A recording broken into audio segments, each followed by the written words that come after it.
Welcome back to the channel. In today's video, I'm going to talk to you about how to know what notes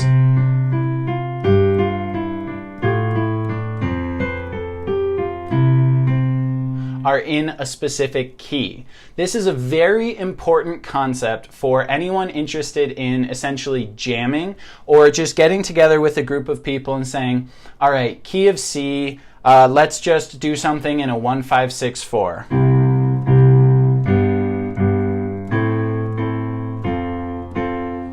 And we just covered how to play those chords and those root notes in the previous video. And today I want to talk about whatever key you're in, how do you know what notes would sound good while jamming? So if I'm playing with my left hand the bass notes of that 1-5-6-4 progression, how do I know what I can play with my right hand?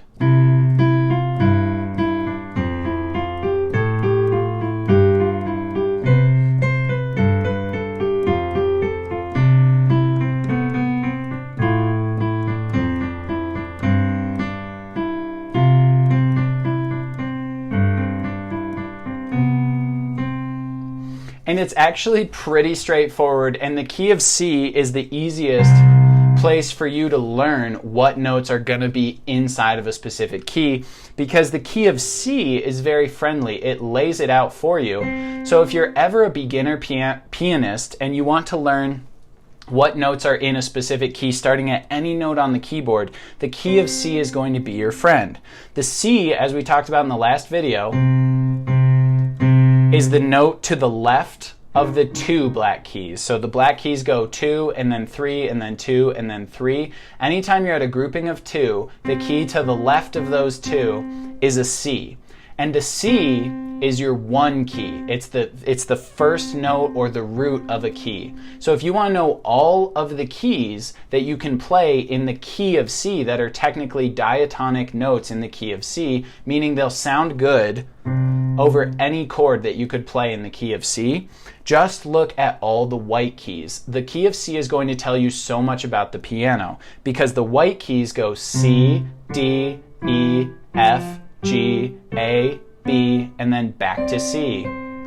All of the black keys are sharps and flats, and we're going to talk about that in a later video, but for all you need to know for this video is what you're looking at is the proper number of keys to skip to figure out what keys are in, what notes are in a certain musical key.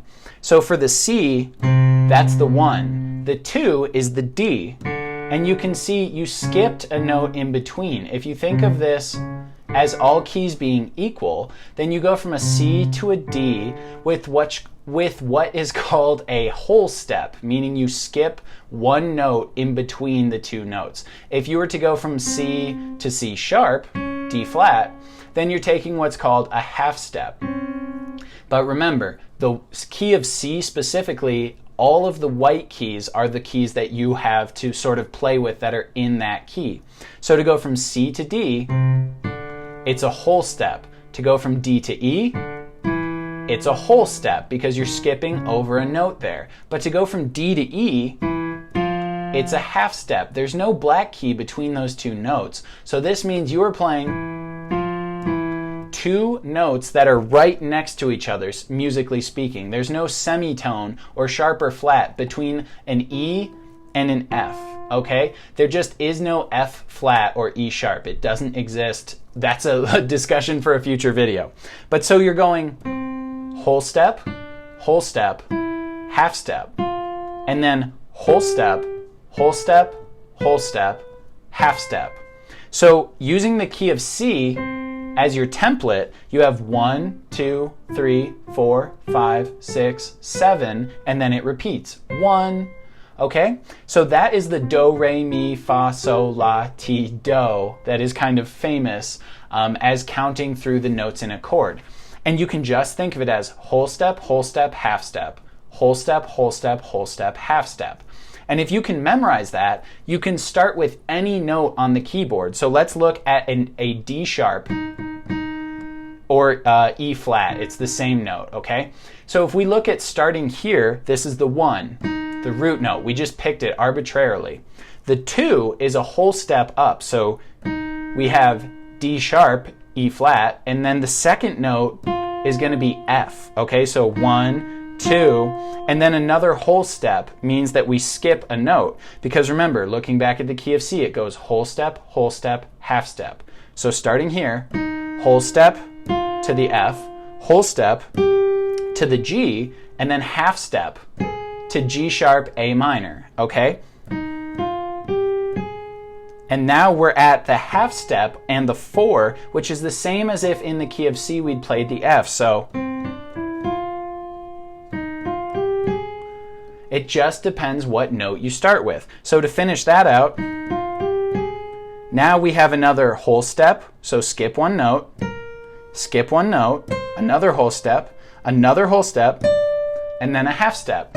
And you should always be back at the note you started at by the time you get to 8. So if you think about this, 1, 2, 2, 3, 4, 5, 6, 7, 8. And you should always return to the note you started at if you counted correctly. So remember, 2 whole steps and then a half step, and then 3 whole steps and a half step. And that will give you the map of the 8 diatonic keys that are going to sound good with any bass note that you play in that key. So just to sort of play through that key of D sharp a little faster, which is not a key a lot of songs are played in, but to play through this key again,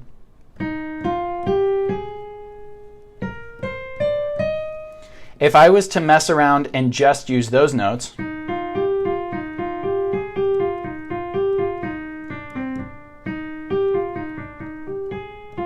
I could play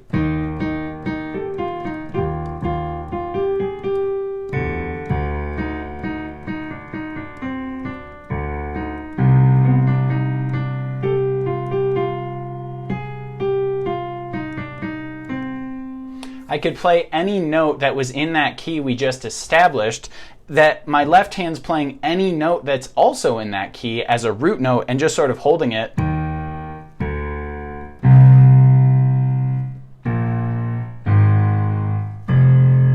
And the left hand can just sort of cycle through notes that are in the key. As we'll talk about in future videos, it will sound a lot better if you have a recurring pattern with the left hand, sort of like that 1, 5, 6, 4 that we talked about in the first video. But basically, as long as you're in those notes and you're jamming with some people who say key of whatever, or you want to make up a song and be in the key of whatever, as long as you keep in mind sort of the key of C as your roadmap, and then you transpose that to any other note you want to start with. So if someone says key of G, you have to locate a G. But again, if you remember the C, you can locate a G pretty easily. C, D, E, F, G. Okay, I'm at a G, and then you have to call that your new 1. So 1, whole step, 2, whole step, 3, half step, 4, whole step, 5, whole step, 6, and then a whole step to get to your 7, and then a half step back to your 8. So what you'll see about the key of G is it's all of the white keys except instead of an F, you play an F sharp. Okay? So that is the only difference between the notes in the key of C and the key of G, is that there's an F sharp in the key of G. Okay? So as long as you know how to do whole step, half step, whole step, half step, you can find all of the notes that work with any key. Hope you found this video informative. Let me know in the comments what you'd like to learn more about in future videos, and be sure to stay subscribed to the channel, leave a like on the video, help the channel grow, help me produce more content. Thank you so much for watching. Until next time, bye.